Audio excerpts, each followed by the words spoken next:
Bonjour à toutes et à tous.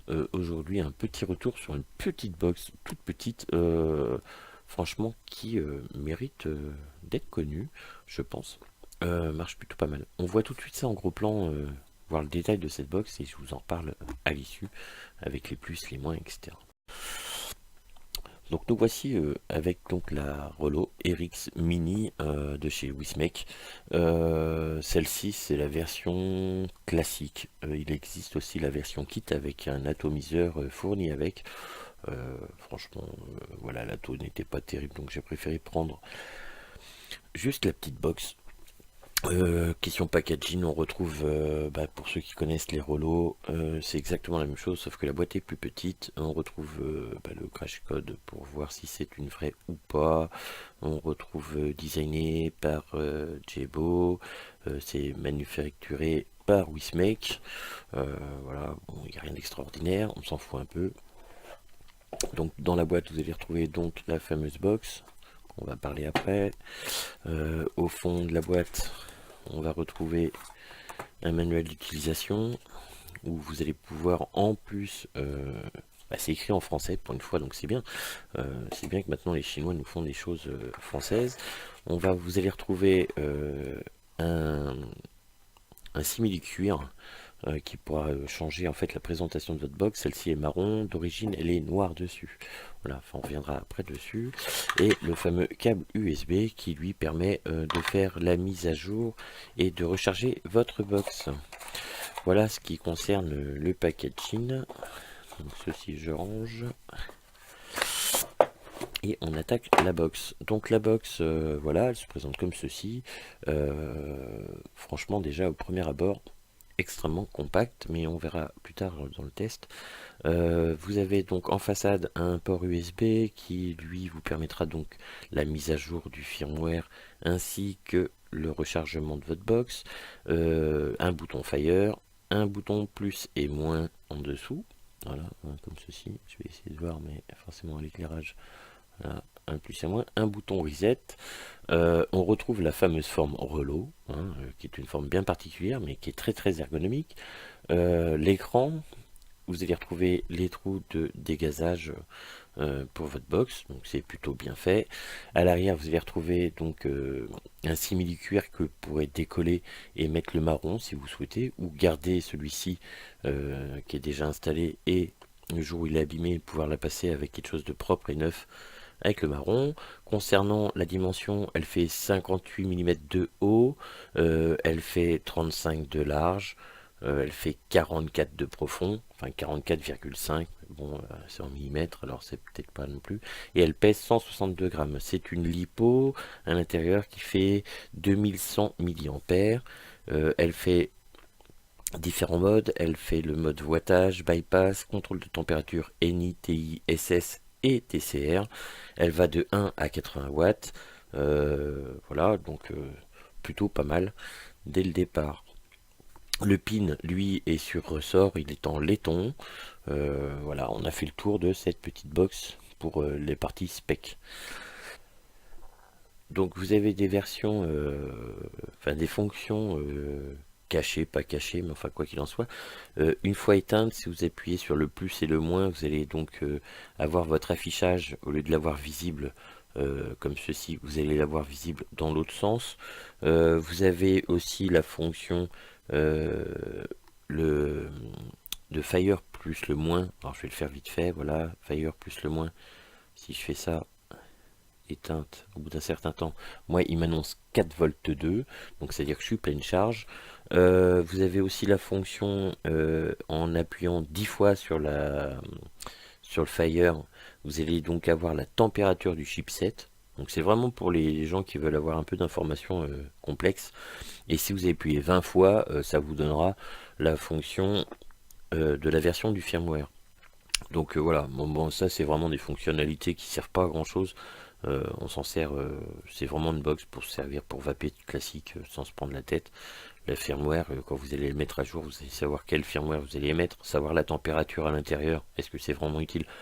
C'est sympa, mais ça sert pas à grand chose. Donc voilà, donc on va attaquer les fonctionnalités directes. Donc on appuie 1, 2, 3, 4, 5, ça va allumer votre box. Voilà, on va retrouver donc un écran que tout le monde connaît maintenant, enfin tout au moins pour ceux qui ont eu déjà Joytech, Wismec, etc. Quelque chose qui est bon, classique. Je vais essayer de faire un autofocus à peu près propre. Voilà. Donc vous allez retrouver en haut le style de mode. Donc là on est en wattage. Hein, je ne sais pas si on voit bien. Je vais faire comme ceci. Je vais me rapprocher. Je vais peut-être mettre comme ça, c'est plus simple. Voilà, je vais zoomer comme ceci et je vais faire le réglage autofocus. Donc là on est plutôt bien. Allez, fais-toi plaisir. Voilà, c'est trop. Voilà. Donc ici vous allez avoir le mode wattage. À côté, ici vous avez donc la batterie. Ici, bon là je suis à 32,9 watts. En dessous j'ai le volt de 3 volts 44. Ici nous aurons donc forcément ça va bouger. Ici vous allez retrouver donc l'ampérage quand vous allez faire une puff, savoir combien d'ampères vous allez tirer sur votre AQ. Et ici en fait la valeur ohmique de votre résistance. Quand on veut changer de mode, on appuie 3 fois, 1, 2, 3. Donc ici vous voyez mon watt clignote. Je peux changer avec le plus en donc bypass. Je peux le mettre en NI, en TI, en SS avec le TCMR 1 et on revient en wattage. Le plus, le moins en dessous pour monter et descendre, tout simplement. C'est franchement une box extrêmement simple d'utilisation et bien connue. Le menu ne change pas et ça c'est plutôt bien d'avoir un suivi de menu parce que sinon à chaque fois on cherche comment ça fonctionne. Les fonctions classiques, le plus, le moins, ça va vous loquer donc votre puissance, etc. Votre box, hein, vous ne pourrez plus rien faire. Vous pouvez aussi faire l'écran désactivé avec le Fire et le moins qui va économiser un tantinet soit peu votre batterie. Et je crois qu'on a fait le tour hein, de ce qu'on peut faire. Ah si, quand vous pour les TCMR, donc pour ceux qui se servent de mémoire de chauffe, bien sûr tout se fait comme sur la Relo ou la Joytech. C'est une fois éteinte, on fait le plus et le fire, on arrive sur le TCMR, on remplit, donc vous avez 1, 2, 3 et on choisit la valeur de chauffe. Voilà, enfin moi je rentre pas dans ces détails là, moi je veux juste savoir si ça marche bien. Je vous conseille d'aller voir mes confrères reviewers qui feront peut-être plus technique. Pour moi c'est une box lambda qui doit simplement bien fonctionner. Toute la partie technologie, moi tout ce qui est le rapport de chauffe avec le SS, etc., je ne m'en sers pas, je vape en watts pour les 3/4 du temps, voire même tout le temps. Voilà, on se retrouve tout de suite en plan large et on voit les plus, les moins de cette box. Donc vous l'aurez compris, franchement la box, on retrouve essentiellement du Joytech. Par le biais déjà, on retrouve exactement une Ivic Mini, etc. Donc les points négatifs, je dirais les deux petits boutons qui sont en dessous, qui sont plutôt trop petits pour moi. J'ai des petits doigts, c'est déjà petit.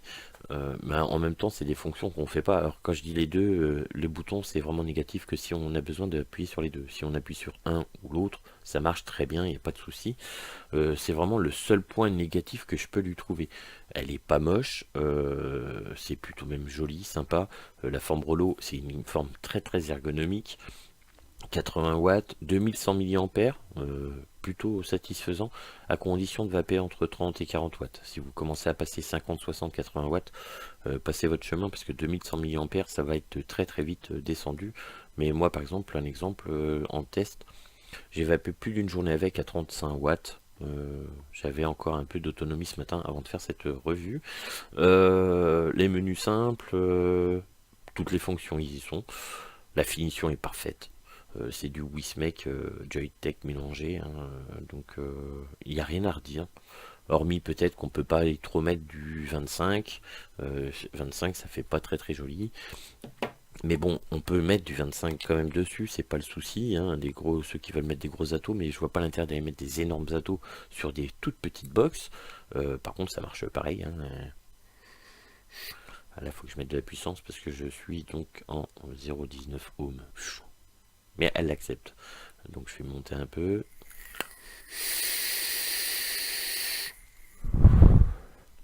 Ça marche, il n'y a pas de souci, hein. Après, c'est pas super joli, voilà. Enfin, ça va faire un petit débord, pas de grand chose, hein, quoi qu'il en soit. On va dire que jusqu'à 23 mm, c'est plutôt flush. Si maintenant je dois lui donner un bon point, je vais prendre les trois box, enfin deux box qui sont connus, reconnus, et certainement les meilleures ventes du marché. Je vais parler de la Pico et de la Ivic. Si on y met la plus ancienne, c'est-à-dire la Ivic, on voit bien que, alors je vais enlever la au-dessus, comme ça on ne pourra pas dire que je triche. Hop. Mais voilà, ça va vous donner à peu près ça, la différence. Voilà, c'est quand même c'est parlant, hein. On a un bon 30% de moins en hauteur. En largeur, forcément, on est plus large, mais ce système ergonomique permet de, si je mets à fleur ici, comme ceci, vous allez voir, c'est pas si énorme que ça, la différence. Voilà, on est avec ça en plus, c'est-à-dire un doigt, c'est pas énorme. En prenant la Pico, alors pareil, je vais enlever la qui est dessus pour avoir à peu près les mêmes dimensions. Voilà, donc la Pico, elle est quand même plus haute. Voilà, si je mets vraiment fleur, voilà, on a ça de plus. Hop, quand même, on est un peu plus haut. En épaisseur, bah forcément, celle-ci est toujours un peu plus épaisse. Alors voilà ce que je disais, les boutons. Celui-ci, les boutons, il n'y a pas de souci. Ceux-là, les boutons sont. Ils auraient bien fait de faire un truc un tout petit peu plus gros. C'est comme le bouton reset, foin et cure-dent. Par contre, c'est pareil, si je la mets à fleur comme ceci, voilà ce qui va dépasser, ça revient à peu près au même que la Ivic, mais au niveau ergonomie, moi je préfère franchement celle-ci. On a vraiment le creux de la main qui est pris, on a le switch, peu importe le doigt, on y arrive. Donc voilà, si vous voulez l'acheter, achetez-la, si vous voulez pas l'acheter, l'achetez pas. Je vous conseille quand même d'aller voir un petit peu les vidéos des autres confrères, reviewers, comme on dit, enfin tout au moins des gens qui font des vidéos. Pour ceux qui veulent des parties un peu plus techniques que moi je regarde pas la partie ultra technique, je veux voir si ça fonctionne, si ça marche bien et si on n'est pas déçu de son achat. Pour moi, je trouve que comme seconde petite box de voyage ou box principale, pour ceux qui vapent entre 30 et 40 watts, franchement, elle est parfaite. Voilà, je vous dis bonne journée, bonne vape, tenez-vous loin de la clope, et puis à bientôt. Voilà, c'est tout. Ciao.